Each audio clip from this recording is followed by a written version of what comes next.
በስመ አብ ወወልድ ወመንፈስ ቅዱስ አሐዱ አምላክ አሜን። ጾመ ነቢያት ወይም የነቢያት ጾም። ጾመ ነቢያት ከሰባቱ የአዋጅ አጽዋማት መካከል አንዱ ሲሆን ጾመ ነቢያት የተባለበት ምክንያት ነቢያት ስለ ጾሙት ነው።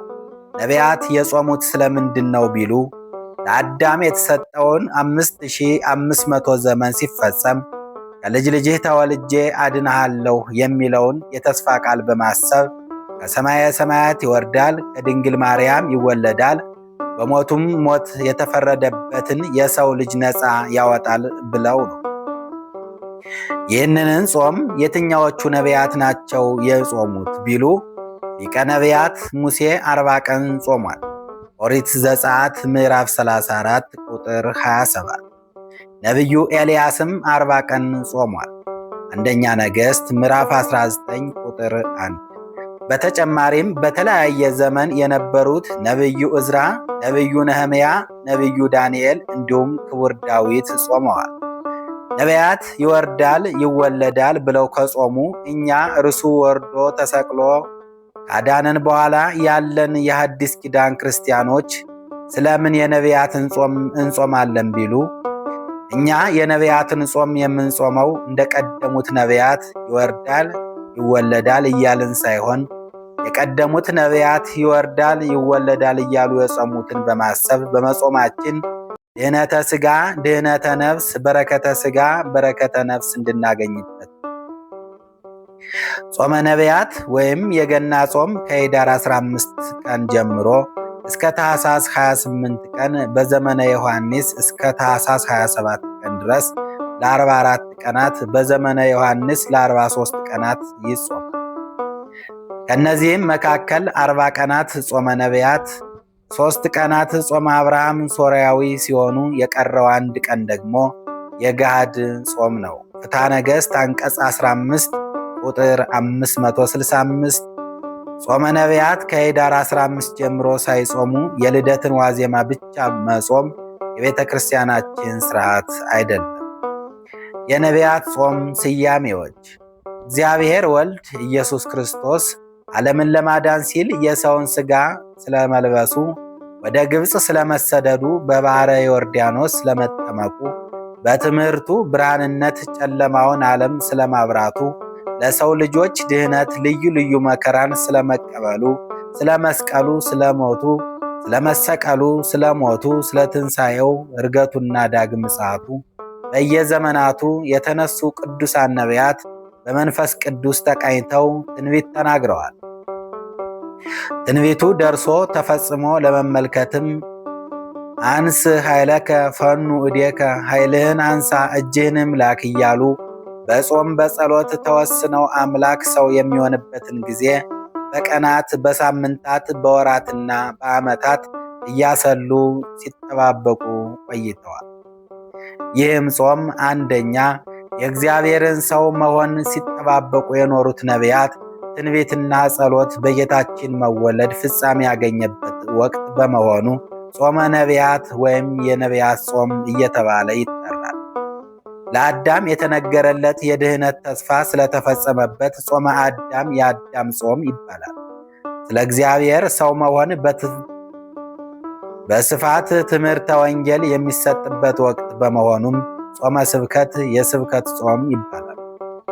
የጾሙ መጨረሻ ወይም መፍቻ በዓለ ልደት በመሆኑ ደግሞ የጾመ ልደት ወይም የልደት ጾም በመባል ይታወቃል። እንዲሁም ጾመ ሐዋርያት ይባላል። ቅዱሳን ሐዋርያት በበዓለ ትንሣኤን አብይን ጾምን ጾመን እናከብረዋለን፣ በዓለ ልደትንስ ምን አድርገን እናከብረዋለን በማለት ነቢያት የጾሙትን ከልደተ ክርስቶስ በፊት ያለውን ጾም ጾመውልናል። በተመሳሳይ መልኩ ይህ ጾም ጾመ ፊልጶስ የፊልጶስ ጾም ተብሎ ይጠራል። ሐዋርያው ቅዱስ ፊልጶስ በአፍራቅያ አውራጃ ሁሉ እየተዘዋወረ በጌታችን አምላካችንና መድኃኒታችን ኢየሱስ ክርስቶስም ወንጌልን በማስተማር ድንቅ ድንቅ ታምራትን በማድረግ ብዙዎችን ወደ አሚነ እግዚአብሔር ሲመልስ ቆይቶ ትምህርቱን በማይቀበሉ የአፍራቅያ ሰዎች አማካኝነት በሰማዕትነት አርፏል።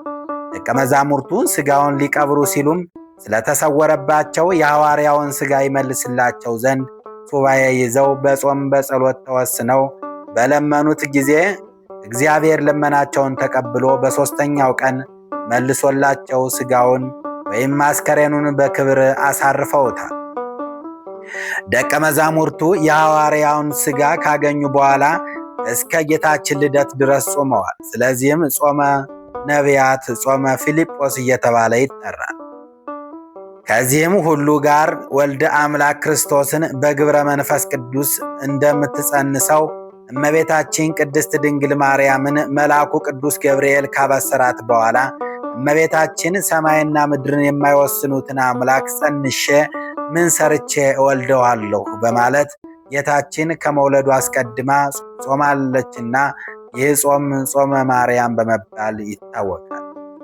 አስተምህሮ ወቅቱ ወይም ጊዜው በኢትዮጵያ ኦርቶዶክስ ተዋሕዶ ቤተ ክርስቲያን የዘመን አከፋፈል መሠረት ከኅዳር 6 ጀምሮ እስከ ታኅሳስ 7 ወይም 13 ቀን ድረስ ያለው ወቅት ዘመነ አስተምህሮ ይባላል። አስተምህሮ ቃሉ በሐሌታ ተብሎ ሲጻፍ የቃለ እግዚአብሔር ማስተማሪያ የትምህርተ ወንጌል ዘመን ማለት ነው። ስርወ ቃሉም መሐረ፣ አስተማረ፣ ለመምህር ሰጠ፣ መራ፣ አሳየ፣ መከረ፣ አለመደ ወይም ተምህረ፣ ተማረ፣ ለመደ የሚለውን የግዕዝ ግስ ሲሆን ይኸውም የእግዚአብሔር ቸርነቱ፣ ርኅራኄው፣ ትዕግሥቱና የማዳን ሥራው በቤተ ክርስቲያን በስፋት የሚሰበክበት ጊዜ ነው። አስተምህሮ ቃሉ በሐመር ውሃ ሲጻፍ ደግሞ የምህረት የይቅርታ ዘመን ማለት ነው። ስርወ ቃሉ መሐረ፣ ይቅር አለ፣ ዕዳ በደልን ተወ ወይም አመሐረ፣ አስተማረ፣ ይቅር አሰኘ፣ አራራ፣ አሳዘነ የሚለው የግዕዝ ግስ ነው። ዘመነ አስተምህሮ ስለ እግዚአብሔር ቸርነትና ርኅራኄ እርሱ በደላችንን ሁሉ ይቅር እንደሚለን እኛ ምዕመናንም እርስ በርስ ይቅር መባባል እንደሚገባን ትምህርት የሚሰጥበት ወቅት ነው። ዘመነ አስተምህሮ ስለ እግዚአብሔር ቸርነትና ርኅራኄ እርሱ በደላችንን ሁሉ ይቅር እንደሚለን እኛ ምዕመናንም እርስ በርስ ይቅር መባባል እንደሚገባን ትምህርት የሚሰጥበት ጊዜ ነው። ይህ ዘመን አስተምህሮ ቤተ ክርስቲያን ስለ ልጆቿ ይቅርታ የምትጠይቅበት፣ ምዕመናንም ስለ በደላቸው ይቅርታ የሚጠይቁበት፣ ስለዚህ በስፋት ትምህርት የሚሰጥበት ዘመን ነው። በዘመን አስተምህሮ የሚገኙ ሰንበታት በቅዱስ ያሬድ የዜማ መጻሕፍት እንደተቀመጠው በዘመን አስተምህሮ ውስጥ የሚገኙ ሰንበታት ወይም እሁዶች አስተምህሮ ወይም ኢተዘኪሮ፣ ቅድስት ሎቱ ስብሐት፣ ምኵራብ አምላክ ፍጹም በህላዌሁ፣ መጻጉዕ ይቤሉ እስራኤል እያና ደብረ ዘይት ሰራ ሰንበተ ለሰብእ ዕረፍተ ተብለው ይጠራል። ሳምንታቱ በዚህ መልክ የከፋፈለው ሊቁ ቅዱስ ያሬድ ነው። ድጓ አስተምህሮ ከመጀመሪያው ሳምንት አስተምህሮ በቀር የአራቱ እሁዶች ስያሜ ከአብይ ጾም ሰንበታት ጋር አንድ አይነት ነው። የሰንበታቱ ስያሜ ከአብይ ጾም ጋር ተመሳሳይ ነው። የዘመን አስተምህሮ ሰንበታት ወይም እሁዶች ስያሜ ከአብይ ጾም ሰንበታት ስያሜ ጋር ተመሳሳይ ይሁን እንጂ በእነዚህ ሳምንታት ሌሊት የሚዘመሩ መዝሙራት፣ በቅዳሴ ጊዜ የሚነበቡ ምንባባትና የሚቀርቡ ትምህርቶች ግን በይዘትና በምስጢር ይለያያሉ። ትምህርቶቹን በምስጢር ይለያያሉ ስንልም በዚህ ወቅት የሚነገረው ምስጢርና ይዘት በወቅቱ ላይ የሚያተኩር መሆኑን ለመግለጽ ነው እንጂ በየትኛውም ጊዜ በቤተ ክርስቲያናችን የሚቀርበው ትምህርት አንዱ የእግዚአብሔር ቃል ብቻ ነው። ዘመነ ስብከት በነቢያት ጾም ውስጥ ከታኅሳስ 7 እስከ ታኅሳስ 26 ቀን ዘመነ ስብከት ይባላል። ዘመነ ስብከት የተባለውም ምክንያትም ነቢያት የጌታን በሥጋ መምጣት አመልተውና ስፍተው በትንቢትና በትምህርት መስበካቸው ቤተ ክርስቲያን እያሰበች ሰውን ለማዳን ወደ ምድር የመጣውን አምላክ የምትሰብክበት ወቅት በመሆኑ ነው። ስብከት የዘመነ ስብከት የመጀመሪያው ሰንበት ወይም እሁድ ስብከት ይባላል። በዚህ ሰንበት በኦሪተ ሙሴ በነቢያትና በመዝሙራት አስቀድሞ ስለ ክርስቶስ ሥጋ ተዋህዶ ሰው መሆን ትንቢት ተነግሮ ምሳሌ ተመስሎ ሱባኤ ተቆጥሮ እንደነበር ይነገራል፣ ይሰበካል። ስለዚህ ነቢያቱ አስቀድመው መምጣቱን ሰብከው ስለነበረ ያንን ለማሰብ ይህ ሰንበት ስብከት ተባለ። ስብከት ማለት ሰውን ከእግዚአብሔር ጋር የሚያገናኝ ትምህርት ማለት ሲሆን በዚህ ሳምንት ከልደተ አብርሃም እስከ ልደተ ዳዊት ባለው ትምህርት ባለው ትውልድ ውስጥ ስለ ክርስቶስ ሰው መሆን የተሰበከውን ስብከት ይታሰባል። የነቢያት ስብከት። በስብከት ሰንበት ጌታችን መድኃኒታችን ኢየሱስ ክርስቶስ ሙሴ በሕገ ነቢያትም በትንቢት እንደጻፉለት የሚናገረው ወንጌል ይነበባል። ዮሐንስ 1:44 ነቢየ እግዚአብሔር ዳዊትም እጅህን ካሪያ አምላክ አድነኝም መዝሙረ ዳዊት 143:7 በማለት ስለ ክርስቶስ ማዳን በትንቢት መነጽር ተመልክቶ የዘመረው የመዝሙር ክፍል እንዲሁም ይሰበካል። ከአበይት ነቢያት አንዱ የሆነው ነቢየ እግዚአብሔር ኢሳይያስም ሰማዮችን ቀድደህ ምነው ብትወርድ ተራሮችም ምነው ቢናወጡ ኢሳይያስ 64:1 ብሎ ስለ ክርስቶስ ከሰማየ ሰማያት መውረድ ከድንግል ማርያም መወለድ የተናገረውን ትንቢት ቤተክርስቲያናችን ትሰብካለች። የቤተክርስቲያናችን ስብከት ብርሃናተ ዓለም ቅዱስ ጳውሎስ በመልእክቱ እኛስ የተሰቀለውን ክርስቶስን እንሰብካለን ሁለተኛ ቆሮንቶስ ምዕራፍ 4:5 እንዳለው ቤተክርስቲያን በተለይ በዘመነ ስብከት ጌታችን መድኃኒታችን ኢየሱስ ክርስቶስን ለሰው ልጆች የሰጠውንና የፈጸመውን የማዳን ተስፋ ትሰብካለች። ቅዱስ ያሬድም በመዝሙር ከዓለም በፊት የነበረውንና መድኃኒት የሆነውን ወልድን እንሰብካለን እንዳለ ቤተክርስቲያናችን መቼም ቢሆን መቼ በጊዜውም ያለ ጊዜውም ሲሞላም ሲጎድልም ስለ ኃጢአታችን የሞተውንና አምላክ ወልደ አምላክ የሆነውን ክርስቶስን ትሰብካለች። ብርሃን። የዘመነ ስብከት ሁለተኛው ሰንበት ብርሃን ይባላል። ነቢያት የነፍሳችን ብርሃን ይወለዳል ብለው ስለ መስበካቸው እውነተኛ ብርሃን ይመጣል ብለው ስለ ማስተማራቸው የሚታሰብበት ሲሆን በዚሁ ኢየሱስ ክርስቶስ አማናዊ ብርሃን መሆኑ ይሰበካል፣ ይዘመራል። ከዚሁ ጋር ዘመነ ብሉይ መከራ ሥጋ መከራ ነፍስ የጸናበት የሰው ልጅ ብርሃን ከሆነው አምላክ ጋር የተራራቀበት ስለነበር ነቢያት ያሉበትን ያን ዘመን ጨለማ ብለው በመግለጥ የነፍሳችን ብርሃን ይወለዳል፣ እውነተኛ ብርሃን ይመጣል ብለው ስለመስበካቸው የሚታሰብበት ቀን ሳምንት ነው። በዚህ ሳምንት ከልደተ ዳዊት እስከ ፍልሰተ ባቢሎን የነበረው 14 ትውልድ ይታሰብበታል። የነቢያት ጸሎት። ነቢያት የአምላክን ማዳን ከጠበቁባቸውና ከገለጡባቸው መንገዶች አንዱ ብርሃን ነው። ልበ አምላክ ክቡር ዳዊትም ወደ ትክክለኛው መንገድ የሚመራ ብርሃን ወደ ዓለም እንዲመጣ ብርሃንንና ጽድቅን ላክ መዝሙረ ዳዊት ምዕራፍ 42:3 እንዲህ ብሎ ይጸልይ ነበር።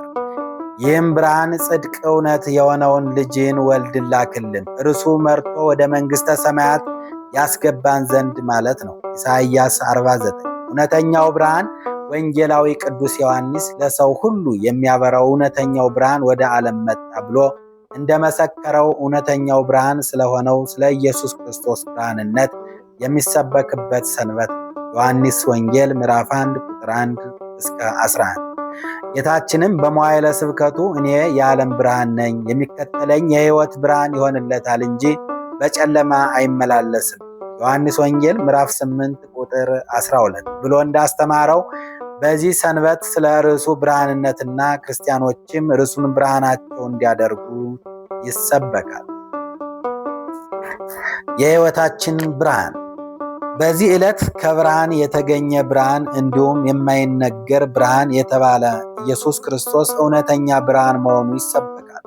ብርሃን ወደ ዓለም መጣ እየተባለ በቅዱስ ያሬድ መዝሙር ይመሰገናል። እኛም አባቶቻችንን አብነት አድርገን ቅዱስ ኤፍሬምን በሰኞ ውዳሴ ማርያም እንዳስተማረን በዚህ ዓለም ለሚኖሩ ሰዎች ሁሉ የምታበራ እውነተኛ ብርሃን ስለ ሰው ፍቅር ወደ ዓለም የመጣ ፍጥረት ሁሉ በመምጣት ደስ አለው። አዳምም ከስህተቱ አድነዋልና ሔዋንንም ከሞት ጻረኝነት ነጻ አድርጋታልና የምንወድበትን መንፈስ ሰጠን፣ ከመላእክት ጋርም አመሰገንህ በማለት የሕይወታችን ብርሃን የሆነው አምላካችን መድኃኒታችን ኢየሱስ ክርስቶስን እናመሰግነዋል። ኖላዊ። የዘመነ ስብከት ሦስተኛው ሰንበት ኖላዊ ይባላል። ኖላዊ ማለት እረኛ ወይም ጠባቂ ማለት ሲሆን በዚህ ዕለት ነቢያት የእግዚአብሔር ልጅ እውነተኛ ጠባቂ ሆኖ ይገለጣል ብለው መተንበያቸውና ኢየሱስ ክርስቶስ እውነተኛ ጠባቂ መሆኑ ቤተ ክርስቲያናችን እያሰበች የምትዘምርበት፣ የምትቀድስበት፣ የምታመሰግንበት ዕለት ነው። የእስራኤል ጠባቂ ነቢያት ራሳቸውን ሕዝበ እስራኤልን ብሎ ዓለምን እረኛቸው እንደተዋቸው በጎች በመቁጠር ስለ እውነተኛው እረኛ መምጣት ትንቢት ተናግረዋል። በዚህ ሰንበት ከፍልሰተ ባቢሎን እስከ ልደተ ክርስቶስ ድረስ ያለውን 14 ትውልድ የነበረውን ሰንበት ይታሰባል። በዚህ ሰንበተ ክርስቲያናችን እረኛ የሌለው በግ ተኩላ ነጣቂ እንዲበረታበት በበደሉ ምክንያት ከትጉ እረኞች የተለየው የሰው ልጅም ሰብሳቢና የሚያሰማራ ጠባቂ እንዲኖረው ነቢያት ዮሴፍን እንደ መንጋ የምትመራ በኪሩቤል ላይ የምትቀመጥ የእስራኤል ጠባቂ ሆይ አድምጥ፣ መዝሙረ ዳዊት 79:1 ለት ይማጸኑ እንደነበር ታስተምራል። ቸር ጠባቂ የትንቢቱ ፍጻሜ ሲደርስ ጌታችን መድኃኒታችን ኢየሱስ ክርስቶስ መልካም እረኛ እኔ ነኝ፣ መልካም እረኛ ነፍሱን ስለ በጎቹ ያኖራል ዮሐንስ ወንጌል ምዕራፍ 10:11 በማለት እውነተኛ እረኛ እርሱ መሆኑን መልስ ሰጥቷል። ስለራሱም መልካም እረኛ እኔ ነኝ፣ አብም እንደሚያውቀኝ እኔም አብን እንደማውቀው የራሴን በጎች አውቃለሁ፣ የራሴን በጎች ያውቁኛል፣ ነፍሴም ስለ በጎች አኖራለሁ በዮሐንስ ወንጌል ምዕራፍ 10:15 በማለት አስተምህሯል። በልበ አምላክ ክቡር ዳዊትም እግዚአብሔር እረኛዬ ነው የሚያሳጣኝም የለም፣ በለመለመ መስክም ያሳድረኛል መዝሙረ ዳዊት ምዕራፍ 22:1 ተብሎ እንደተጻፈ በዚህ የጾም ወቅት አቤቱ ብርሃንህንና ጽድቅህን ላክ፣ ቸሩ እረኛችን ሆይ ተቅበዝብዘናልና እባክህን አስበን፣ የቀዘቀዘው ፍቅራችንን መልስልን፣ አንተ እውነተኛ ሰላምን ስጠን እያልን ምንም ወደማያሳጣን ወደ እውነተኛው እረኛችን ወደ መድኃኒታችን ኢየሱስ ክርስቶስ በንስሐ ልንመለስ ይገባል። ከተኩላዎች ተጠበቁ። ለክርስቲያኖች ሁሉ የታመነ ጠባቂ ጌታችን መድኃኒታችን ኢየሱስ ክርስቶስ ነው። በተጨማሪም በጎቼን ጠብቅ ብሎ ቅዱስ ጴጥሮስ በኩል አደራ የተሰጣቸው ካህናተ ቤተ ክርስቲያን የመንጋው ጠባቂ ናቸው። ነገር ግን በዚህ ሐሰተኛ በበዛበት ዘመን እውነተኞቹን እረኞች ከተኩላዎቹ መለየት ያስፈልጋል። የምንለያቸውም በፍሬያቸው ነው። በማቴዎስ ወንጌል ምዕራፍ 7:15 ላይ እናገኛለን። መልካም ዛፍ መልካም ፍሬ እንዲያፈራ መልካም እረኛም ለበጎቹ መልካም ያደርጋል። ተኩላ ግን በጎችን ሊጠብቅ ሳይሆን ሊነጥቅ እንደሚመጣ ሐሰተኞች እረኞች ምዕመናን ሊጠብቋቸውን ሳይሆን ሊነጥቋቸው ይፍጨረጨራሉ። ነገር ግን መጨረሻቸው ጥፋት ስለሆነ ልናውቅባቸው ይገባል።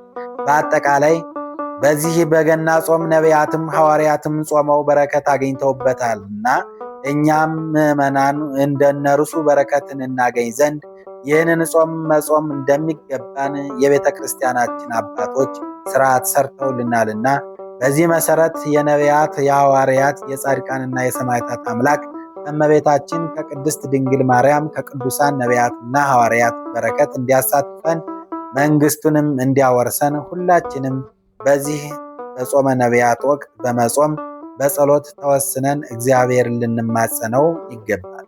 ወስብሐት ለእግዚአብሔር ወለወላዲቱ ድንግል ወለመስቀሉ ክቡር